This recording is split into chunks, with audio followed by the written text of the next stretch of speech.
Democrats, of course, on the Democratic Party, they're permanent losers. They always are trying to desperately lose. They're just trying to be like one step below, never as bad as the Republicans, but like just not as bad. You know what I mean? One step less worse than the Republican Party, which is not a great position to be in. Joe Biden's foreign policy is really ineffective. It makes him look weak. It makes him look so weak that people drop the Sleepy Joe attitude almost, because they think that his actions, or rather lack thereof, and the indecisive nature in which he presents himself, where on the one hand he's leaking to the press that he's saying really mean things about Netanyahu, while on the other hand trying to send him billions of dollars worth of weapons as fast as possible. Does this Iran move change that at all? Does he look tougher now when he says, look, we're not going to engage in any military reaction with Israel? We're not putting boots on the ground. No. We're not fighting Iran.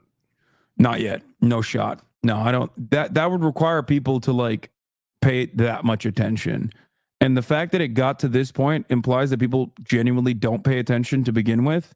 But people do, because they're not as tapped in, people do pay attention to the 30,000 dead, or more importantly than that, and I hate to say it in such words, the 7 aid workers that were killed, 6 of them were white. That was a major blow to the Israeli reputation in the Western world.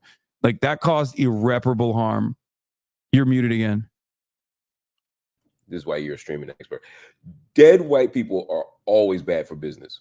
Yeah. I mean, that's the whole point, though. That's why these aid organizations exist to begin with. That is the stated goal of Doctors Without Borders, is like, and many activists that work in NGOs such as that will openly tell you that, like, they are white bodies in places of conflict, because that has a much larger political consequence for those who end up, killing them. Barack Obama never apologized for any of the bombings except for the hospital in Kunduz. Why did he apologize for the Kunduz hospital bombing? Because, as you know, there were Italian and French doctors there, right. White doctors, and he killed them. And that was a big oopsie. Can't kill white people. It's like rule number 1. Yeah. And definitely not white women.